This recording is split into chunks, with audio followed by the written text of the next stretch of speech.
Kenapa tiap ada hari besar baru yang diumumkan pemerintah, otak kita langsung otomatis nyari kata libur nasional? Bahkan ketika Menteri Kebudayaan Fadlizon menetapkan 13 Juli sebagai Hari Kepercayaan, reaksi pertama yang muncul di media sosial bukan soal toleransi, tapi ini libur gak? Ironis? Atau justru wajar? Kita cari tahu. Begitu kabar penetapan menyebar, timeline langsung ramai dengan pertanyaan yang sama. Ini libur nasional gak sih? Bukan cuma 1-2, tapi ribuan. Akun berita sampai harus bikin klarifikasi khusus. Kok bisa perayaan sakral langsung disambut dengan urusan cuti?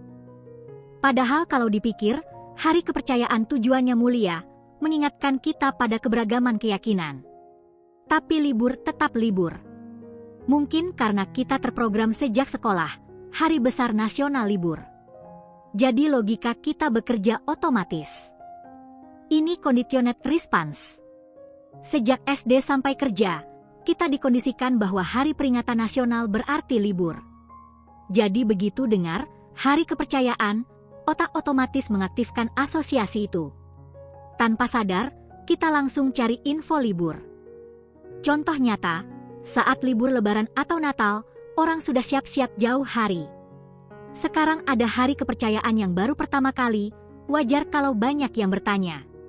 Tapi yang menarik, pertanyaan itu muncul bahkan sebelum detail perayaannya dijelaskan. Prioritas kita memang cuti. Siapa yang diuntungkan dari hiruk-pikuk ini? Platform media sosial. Setiap pertanyaan, libur nggak? Menghasilkan komentar, share, dan pencarian. Algoritma membaca ini sebagai konten viral. Rasa penasaran kita dimanfaatkan untuk meningkatkan engagement. Tapi ya, kita juga butuh liburan. Fenomena ini nggak cuma terjadi pada Hari Kepercayaan. Ingat waktu wacana Hari Tani atau Hari Batik? Reaksi netizen selalu berputar di satu pertanyaan, libur nggak? Ini pola yang berulang. Refleks otomatis. Mari kita deep dive. Psikolog Pavlov mengajarkan conditioned response, anjing mengeluarkan air liur saat bel berbunyi.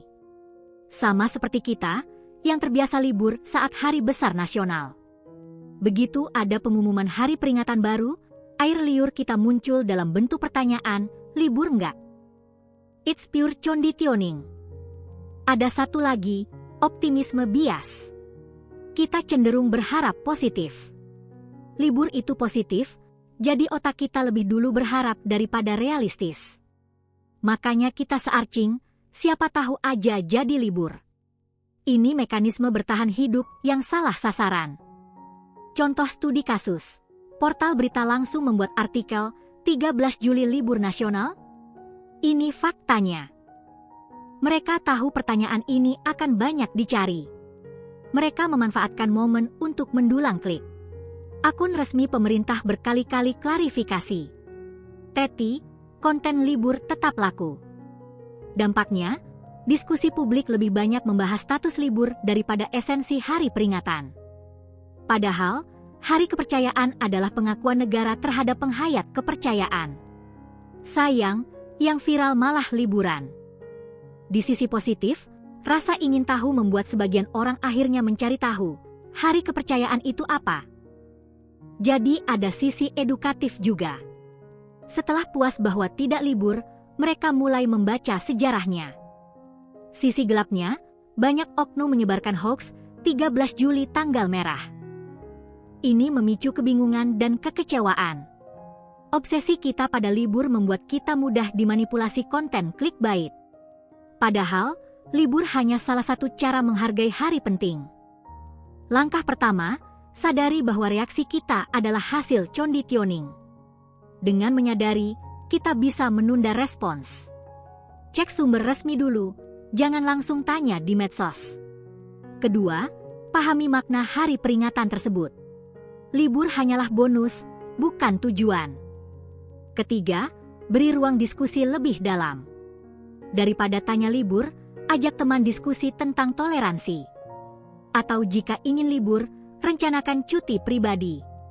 Intinya, jangan biarkan refleks otomatis menguasai kita. Fakta mind-blowing, hari kepercayaan 13 Juli dipilih karena pada 13 Juli 1945, Bubki membahas pengakuan kepercayaan dalam konstitusi. Bukan tanggal sembarangan.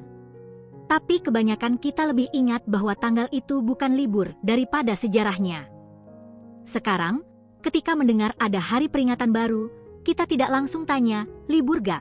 Tapi tanya, mengapa tanggal itu dipilih? Dan, apa yang perlu diapresiasi? Libur hanya efek samping, bukan esensi. Perspektif baru membuat kita lebih menghargai. Sekarang lo jadi lebih pintar dari 99% orang. Lo tahu bahwa reaksi, buru libur, adalah hasil conditioning, dan lo punya kendali. Mulai sekarang, setiap ada hari peringatan, cari maknanya dulu, baru tanya liburnya. Follow akun ini biar lo nggak ketinggalan